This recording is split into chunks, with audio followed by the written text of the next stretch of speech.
Hello everyone, this is Aerie, and today I'll be taking a look at Subnautica. And wow, my frame rate is really low right now. This ocean quality is incredibly high, and I'm kind of worried about my ability to record this game now. That is really having an effect on my frame rate, so let's change this straight away. See if I can adjust this. I don't think that's really much better, but let's turn off our anti-aliasing. No. Here we go, that's anti-aliasing off. Depth of field is a very big graphics resource hog. Let's turn that off. Oh, looks like there's color grading here. Looks like my frame rate is still quite low. Hopefully it'll get better. Controls. Oh, that's cool. They've got symbols for the mouse. Oh, there's a field of view slider. There's no immediate effect here on the title screen though. Now this game looks not as good with the low quality ocean, but hopefully I won't be seeing the surface of this ocean very much. I'm going to be diving underwater, I hope. And now let's begin. It's a nice interface, and it makes me think of scuba equipment and whatnot. Okay, so this isn't just a sandbox where you explore underwater. It's a survival game. With spaceships. It's nice that there's actually a timer for the loading screen here. It's not really needed, but it gives you a good idea of how long it takes to load the game, and maybe your hardware as well. Launch in 3, 2, 1. Oh dear. It's a rather exciting start.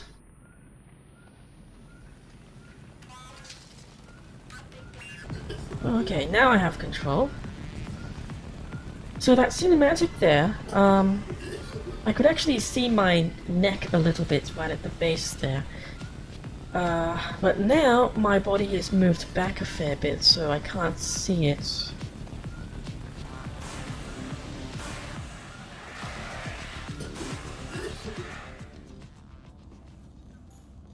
Hey, now I've put out the fire. Okay. Oh, so I'm just thrown straight into my inventory screen, which is a nice way to show that I have an inventory screen. Okay, so it looks like there's plenty of stuff on the interface here as well. It's a little large, I think. There's quite a bit of margin in the lower left corner there. Yeah, now I need to get out of here and figure out how to survive. Using left click as an interaction key is not something I usually see. It's usually pressing E. Now that I'm in game, I should adjust my mouse sensitivity a little bit. Yeah, this is a little disruptive, but it's something I always do in first-person shooters.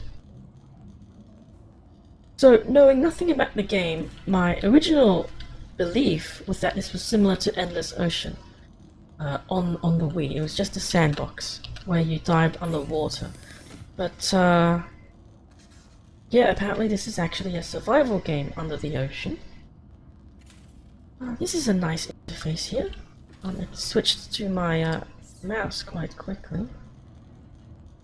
Let's see here. I don't have anything to fabricate. I guess I don't have resources.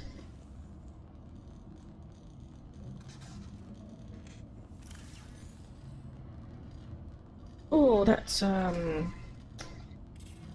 yeah, my interface is entirely translucent, so I need to actually look away from this screen.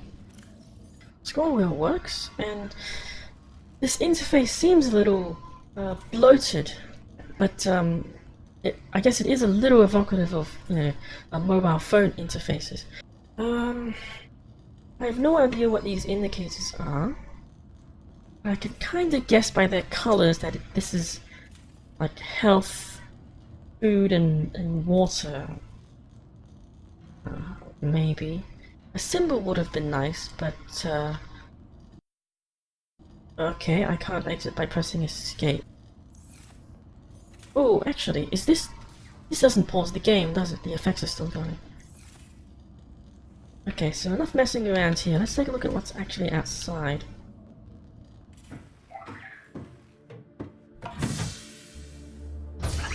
Oh dear.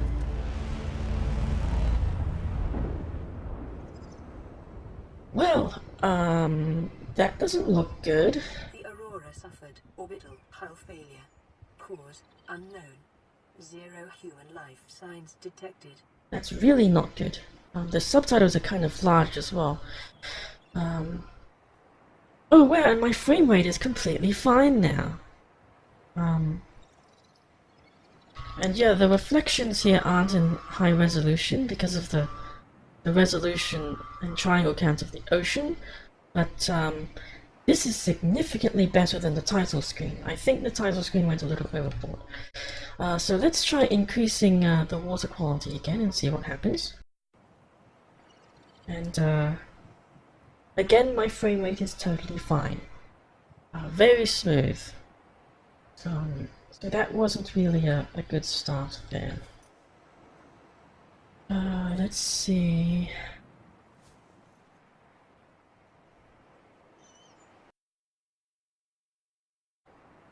Okay, and we're back. I actually decided to stop the game and the recording entirely there with a fairly large skip of time, and the reason for that is because my game runs smoothly now in-game, in great contrast to the title screen, to the point where I actually recorded my first chunk in 720p instead of 1080p. So now I've increased my resolution of the recording, and yeah, I forgot to save, so the world might have generated a little differently. But other than that, now where was I? Apparently this entire thing is just ocean. There isn't really anything to do here except just dive in and take a look at what's under the sea. I have no idea why this frame rate is much better now. I mean, it's the same ocean. So let's just, yeah. There we go.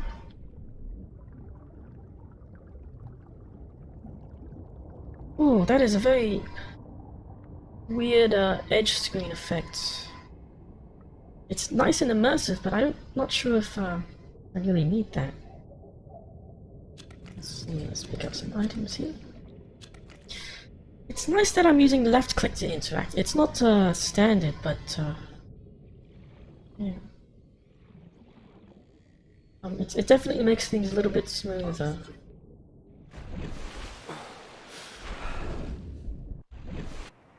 Okay, it looks like my frame rate is still stuttering a little bit. It might be because of procedural generation, I'm not entirely sure, but other than that, this looks pretty cool so far. Now the general goal, I think, is to just survive. I'm not sure how big this world is. Okay, so it looks like the stuttering mainly has to do with the transition between the surface and the water. How far away is this ship? I don't think it's a good idea to leave my craft, but hopefully I can just get to the ship and acquire supplies. Oh, is the sun setting? That looks really bad. And it's about to get dark. That's a bit of a concern. Oh my, radiation. Okay. Maybe I'll just go in and see how it goes. And now it's really dark too. I'm losing quite a bit of health, and now I'm dead, I think. Oh, and I respawned. Okay. Let's see. And it's also night time. Is there a way for me to advance time? I usually try to avoid night as much as possible. Oh, I can still move. Okay, yeah, that transparent screen is really distracting. These are all crafting blueprints, these are visual beacons. Oh right, I can't press escape to leave that. Okay, I'm not really sure if the word switch container is right, because that's just instant move. Instead of, yeah, so that's actually moving instead of...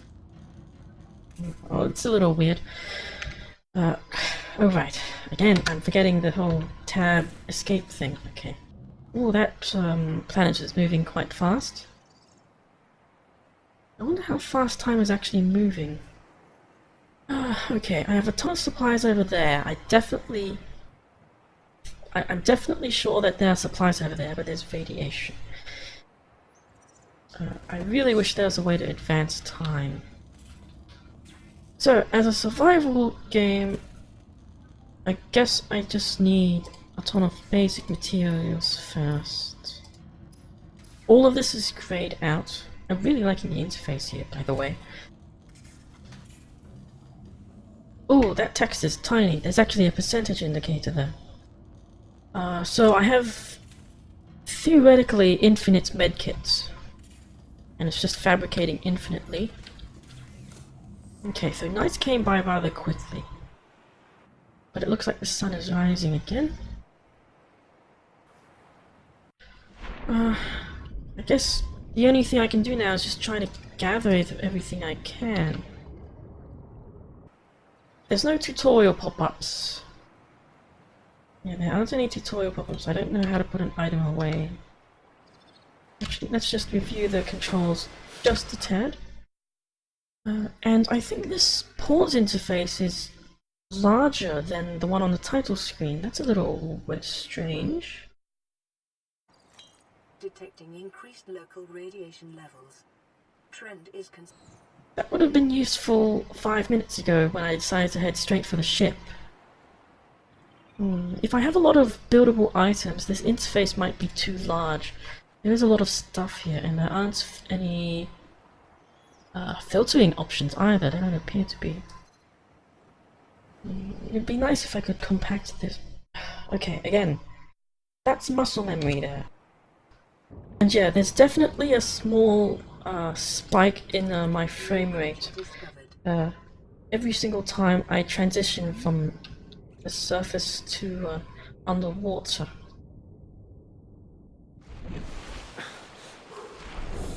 Ooh, that's weird. Scrolling is inverted for the inventory. I may actually reverse this. Oh, and the number at the top is a depth meter. Well, in hindsight, now that I think about it, that's pretty obvious, but it's just a number. There's no symbol that indicates that it is a depth indicator. Okay, that transition is always going to spike my frame rate a little bit. Rubber. Okay, so this is my most important item right now.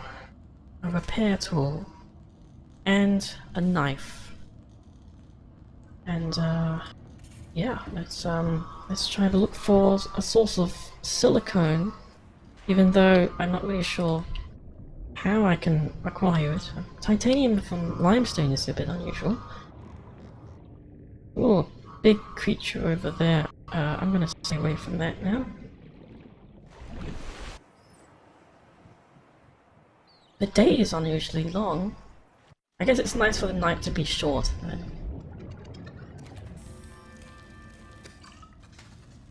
I'm hearing some kind of popping sound when I do this. That's not really something I like.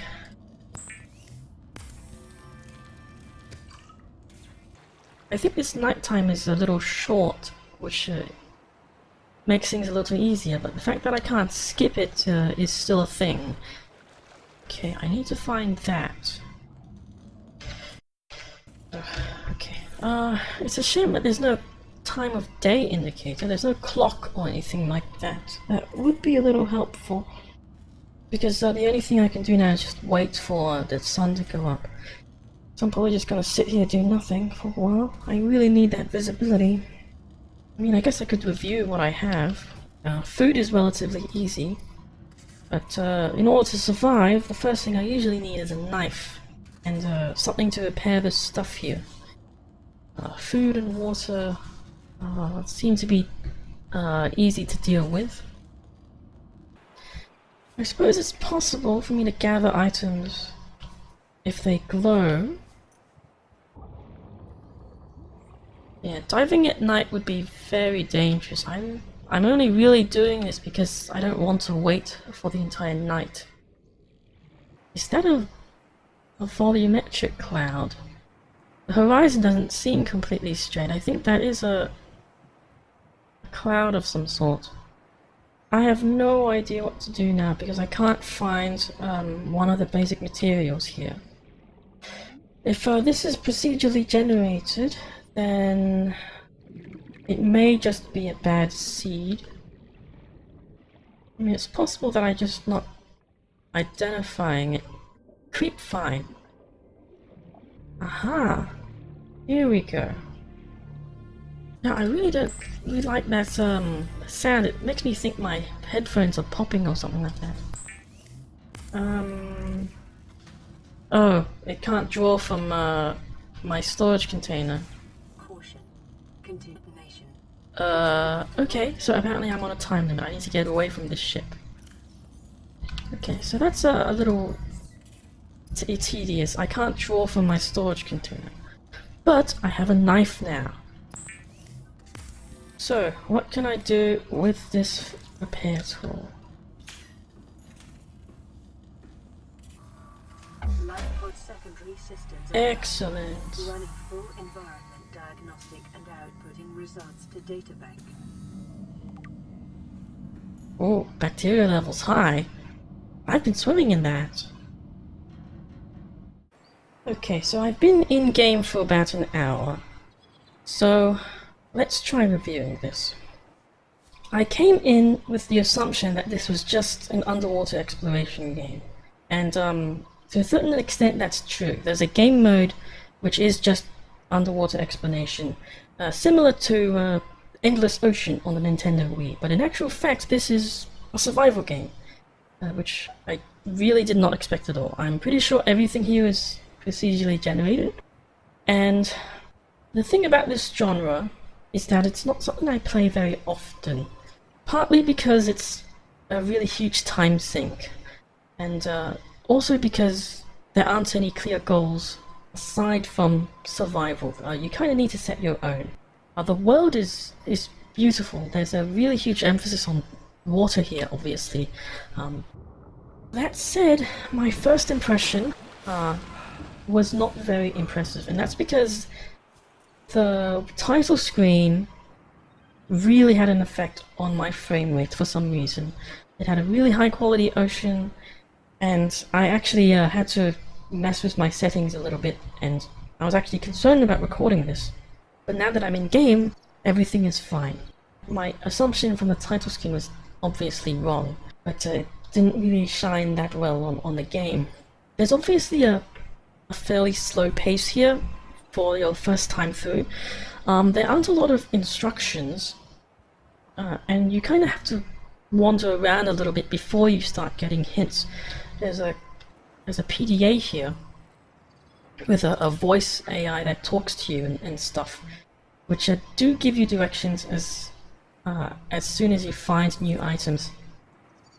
And makes you feel a little less alone because of that. So that's a nice touch from other survival games where you are totally alone. The first goal is to build yourself a knife and a repair kit, really. But this goal isn't given to you outright. It's just something you need to figure out for yourself. I'm not really sure how much of this game is interactable. I can pick up a fair number of items, but I only have one basic tool, which is a knife, which should allow me to harvest more items. But it took me maybe close to 40 minutes to an hour to get, because I was really fumbling them out. On subsequent playthroughs, I can probably do this much faster, but I really am just learning very slowly as I go, and that's kind of the main draw for a survival game, I think. Now, while the controls are rudimentary, aside from moving with WASD and interacting with things with the mouse, there weren't any other tutorial prompts, so it's possible that other stuff might come up as I find more items and they become relevant. But the interface is pretty nice, and there's the PDA, which I already showed, but the back here is transparent, so stuff does get in the way sometimes, but I suppose this really helps because this game is actually continuing to run in real time. The game is not paused, and you can even walk around a little bit. And yeah, I haven't really seen that much. I've only been able to get a knife and construct it by the time I ran out of time. But from what I've seen so far, it seems fascinating. There's a bit of a mystery here since it's a completely alien planet. But honestly, I'm not really sure if I want to keep playing this anytime soon, at least, because it's a time sink. I'm kind of trying to avoid time sinks in general.